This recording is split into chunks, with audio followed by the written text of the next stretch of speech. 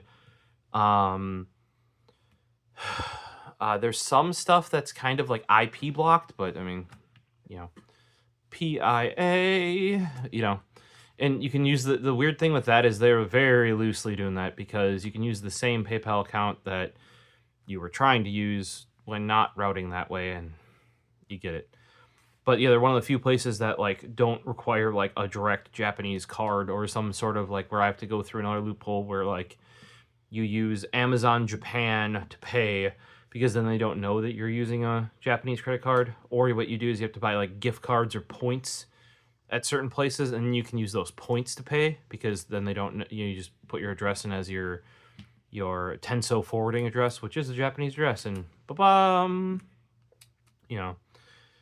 Oi is one of the few that they're just like, yeah, here you go. For the most part, give us your bucks, your dollary dues, your pounds, and we'll take it. I've seen a lot of the bands out of Japan like this too. Bandcamp is a big one, because especially if they're on their own label, or on a very small label, that is their way of reaching international fans, which is good, because then most of, if not all, that money, especially I think it's Bandcamp Fridays, where they don't take any fees. Try and buy it on a Friday if you're gonna buy stuff. Double check that, but that's it. Might only, I don't know if it's every Friday or one Friday a month, but if I was planning some, I'd always try to like time it where the artist already gets way more via Bandcamp than often even a CD, because Bandcamp will often go directly to the artist and not even through the labels. Some of them are like labels and then the artist is on there. But a lot of the Japanese ones, the bands themselves will, like Sushi Mamire is one of them. They even Mari over there ships all of their stuff. And I'm trying to think of the other one that I always buy stuff from on there. My brain is Lost Age during Chrono-chan went on there, because they actually have their own record store, and they couldn't obviously operate that when everything shut down.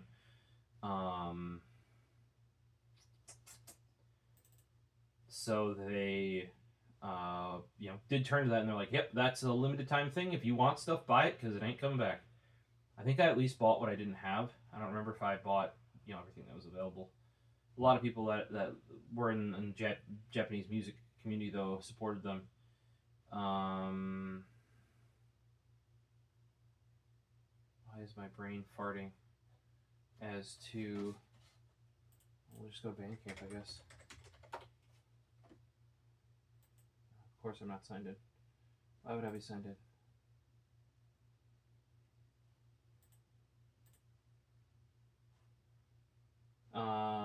Mass of the Fermenting Dregs is a big one on there. That's not the one I was thinking of, though. The one I was thinking of is Cinema Staff. There you go, Cinema Staff. And they often have Bandcamp exclusive versions. Or you can pay a couple bucks extra and have them sign it. Hey, if I'm paying to ship it over from Japan, and I know, especially because that's like their Bandcamp, hey, it's effectively a tip, is what it is. You know, and you can tip on Bandcamp. Like, if you really want to support them, you can give them more. Often, almost all the sales have the option to do that. I would say before you do that, though, make sure it's the band that's doing the Bandcamp and not their label, because you don't want the label to take that extra. You know what I mean?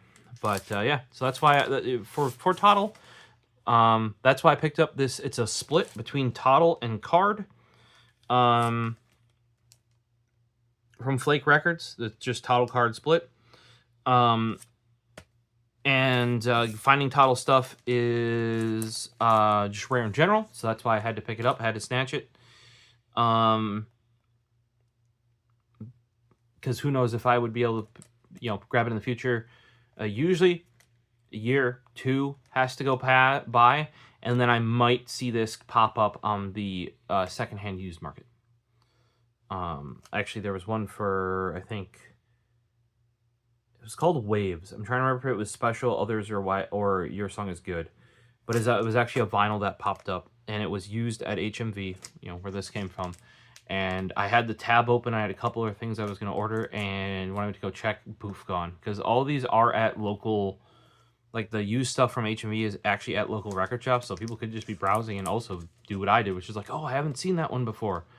Or, it means it's probably a rare one, and somebody who is interested in collecting that band could have snatched it in real life, or somebody else online. They must do decent, HMV must do decent numbers for international sales, especially if they're willing to, they'll take used stuff from their record shops and consolidate it for you and ship it internationally. They must do numbers, otherwise why would they offer that as a service? You know what I mean? Because previously all I would use was CD Japan. And say if this was available through CD Japan, I would have gone through them. Like I said, I've used them now. What did we look back at, at least since 2008, maybe earlier? Never had issues. Used them for various different things. Sometimes they can even be cheaper depending on what you're buying than HMV. HMV, often, if you're willing to buy a lot at once and you wait for a sale, because you can get, say, 10-20% back in points, or might be 30% back in points, and 10 to 20% off your order if you watch the coupons. And usually once a month at least, they're going to have that, at least the 30% back in points, if not combos of some other stuff. When that, and there's a multi-buy bonus, and there's the funny thing is the member discount, because I don't think you cannot be a member, at least if you're buying online. Japan loves their combo deals and discounts and points and stuff like that. So questions, comments, throw them down below. Just thought I'd share with you guys this new split that I picked up, and talk about a band I enjoy. I would say they're one of the smaller spin-offs of Bloodthirsty Butchers as well. I don't know if there is a smaller one, when it comes to popularity.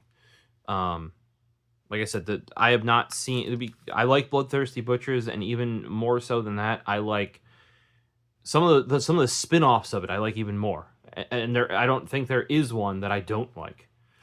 It's a very interesting. That alone helped me find out that I liked certain genres that I didn't know the name of necessarily, but I liked the sound, And then that's why a lot of these spin-offs I enjoy as well, is because obviously they're a similar vibe, Another update, I do have the sleeve restock for my vinyl, because I take off this. This is the retail one. This once you peel that off, getting it back on is a pain in the butt. Especially if you want to play it. If you want to pull it out, look at the thing, play it. I think it's Sleeve City USA is where I pick them up, and the ones, of course, I ran out, and that is why there is that stash down here. Normally I keep all my vinyl upstairs on an IKEA Kallax, but underneath my record player. But that whole stash has not been re-sleeved. That's about half of the new ones I went through in previous videos in the last 2 years, roughly. And yeah, I ran out of sleeves to sleeve those, so we're kind of on pause, going through my vinyl collection. I was cataloging it, taking pictures, so because turns out I might have even ordered at some point 3 of one of them. Let's avoid that going forward, you know. But there should be a video about that coming soon, TM, because I'm getting restocked on sleeves. And then we can take a look at that. I might have talked about it in a previous video, showing them off. Snazzy Labs, or Snazzy Q from Snazzy Labs, is the one that recommended them, and they are what I was looking for. By far the best I've seen. Like, if you've ever got a vinyl and been like, oh, this sleeve's really nice, it's probably similar to these. You know, like if it's like a cardboard, or if it's a paper or cardboard mix with a vinyl sleeve, right? If you've had some of those, that's what this is, except it's probably better than those, because some of those can even be, you know, and then I just basically replace all mine with it. That way I can keep them all in good condition, and don't have to, like, when listening to vinyl, in my opinion, the biggest barrier is the process. Some people enjoy the process. I do at times. Sometimes you just want to listen, and that's a barrier. So rather than having to deal with this flippy flap or this tearing and then you not wanting to put it away or getting frustrated, you just get good, nice, thick sleeves, and then you don't have to worry about it. Also, if for some reason I'm putting one away and I use a sleeve from a different one, it's all consistent.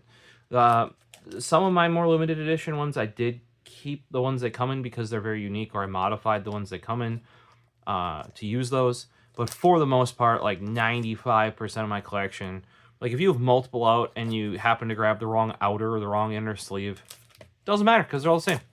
So that's another thing. You're not trying to, like, oh, if you've had the ones that are like, what's probably in here is it's like a flat bag one, where it's like the top is flat and then the bottom's a U shape. Oh my god, those always bunch up. They like cinch up going in there, and you can. It's never a nice process. Spend a little bit, get the nice outer sleeves and inner sleeves, and it actually makes. Oh, let me pull this out. Like a little. It's enjoyable. It's not annoying. You don't get frustrated. So that's something to see in a future video. As I said before, questions, comments down below. Let me know if you're into J-Rock, Japanese bands, anything like that I've talked about. Share it down below. You can always join our Discord, link in the description. And hopefully we'll see you in the next one. Peace.